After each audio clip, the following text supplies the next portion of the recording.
Terima kasih pemirsa, Anda masih bersama kami. Ya pemirsa, sebelumnya Kepala Badan Nasional Penanggulangan Bencana atau BNPB Letjen TNI Ganip Warsito meninjau bencana banjir di Kabupaten Sintang, Kalimantan Barat. Kepala BNPB mengaku sudah berkolaborasi serta menjalin koordinasi untuk memberikan bantuan penyelamatan masyarakat yang terdampak bencana banjir. Kepala BNPB tiba di Bandara Sungai Tebelian, Sintang dan langsung melakukan peninjauan lokasi banjir yang terletak di Jalan Lintas Melawi, jalan poros negara yang menghubungkan antara kabupaten yang sudah lumpuh total sejak sepekan lalu. Kepala BNPB meninjau lokasi banjir menggunakan truk tronton, didampingi Bupati Sintang serta sejumlah pimpinan Porkompimda Kabupaten Sintang dan Kabupaten Melawi. Saat diwawancara sejumlah media, Ganip menjawab dari atas tronton. Ia mengaku prihatin dengan kondisi bencana banjir yang terjadi di Kabupaten Sintang akibat luapan Sungai Kapuas dan Sungai Melawi.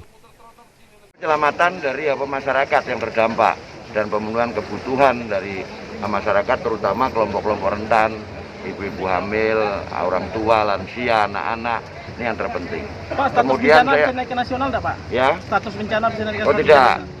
Bencana Bupati sudah mengeluarkan status keadaan darurat bencana banjir ini. Ini cukup untuk menjadikan dasar kita bersinergi untuk membantu kepentingan masyarakat ini. Ganip juga mengatakan bahwa bencana banjir yang terjadi di Kabupaten Sintang disebabkan karena fenomena La Nina, yakni fenomena turunnya suhu muka laut atau SML di Samudra Pasifik bagian tengah hingga kurang dari kondisi normalnya. Berdasarkan informasi yang diterima dari BMKG, bahwa fenomena La Nina akan terjadi hingga Februari 2022. Dari Kabupaten Sintang, Kalimantan Barat, Gusti Edi Ainyus melaporkan. Sementara itu, bencana alam banjir yang terjadi di beberapa kabupaten di Kalimantan Barat seperti di Kabupaten Sintang, Melawi, Sekadau, dan Sanggau harus menjadi perhatian serius oleh perusahaan perkebunan kelapa sawit yang melakukan usaha di kabupaten terdampak. Gubernur Kalimantan Barat sangat menyayangkan kurangnya perhatian para perusahaan sawit untuk membantu masyarakat. Minimnya bantuan dari perusahaan perkebunan sawit kepada masyarakat di lokasi terdampak bencana banjir menjadi perhatian Gubernur Kalimantan Barat Sutarmiji. Menurutnya, langkah nyata dari pihak perusahaan sawit tidak ada. Bahkan untuk mengambil keputusan harus berkoordinasi dengan pimpinan di pusat, sehingga membuat orang nomor 1 di Kalimantan Barat berang.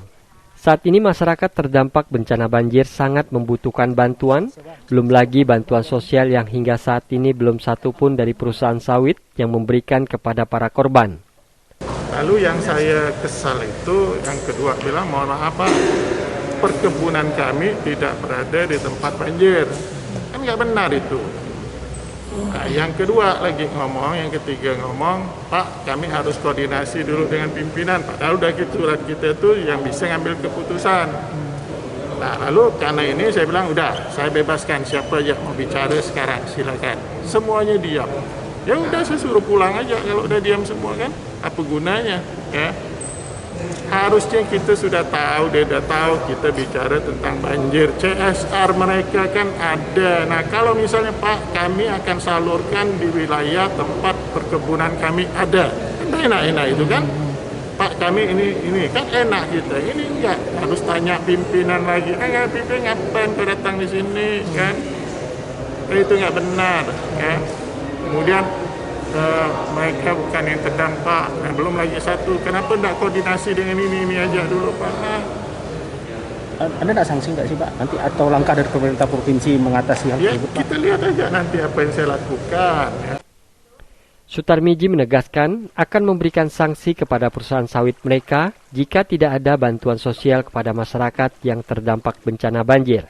Namun secara spesifik, Sutarmiji tidak mengungkapkan sanksi seperti apa yang diberikan. Dari Pontianak, Barlian Pasore iNews melaporkan.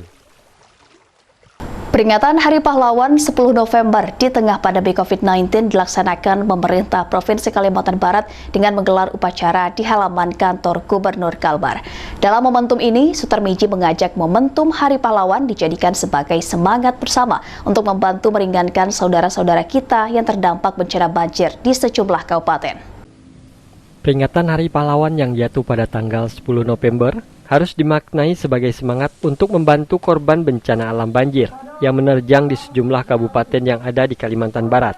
apalagi di tengah masa pandemi COVID-19 seperti saat ini. Semangat kebersamaan dan gotong royong harus menjadi motivasi bersama semua pihak. Menurut Gubernur Kalimantan Barat Sutarmiji, saat ini semua pihak harus melepaskan kepentingan pribadi, kelompok ataupun politiknya untuk bersama mengurus warga kita yang terdampak bencana apalagi di tengah pandemi COVID-19. Sekarang ini kita lepaskan kepentingan pribadi, kepentingan kelompok, kepentingan politik kita dan sebagainya. Ini waktunya kita bersama-sama untuk ngurusin masyarakat kita, ngurusi warga kita, ngurusi saudara-saudara kita yang terdampak bencana dalam bentuk apapun. Ya. Ditambah lagi masih dalam kondisi pandemi, ya. Nah, sehingga perlu gotong royong yang disampaikan Bu Mensos tadi, gotong royong ya, untuk bersama-sama meringankan beban dari saudara-saudara kita. Nah, itu yang harus kita ambil makna dari perjuangan. Sutarmiji menambahkan semangat para pahlawan harus dijadikan contoh untuk kembali menguatkan rasa persaudaraan dan kesatuan bangsa dan tak gampang terpecah oleh isu hoax di media sosial. Dari Pontianak, Barlian Pasore iNews melaporkan. Vaksin pahlawan milenial dalam rangka memperingati Hari Pahlawan, informasinya akan hadir sesaat lagi, tetap di iNews Kalimantan Barat.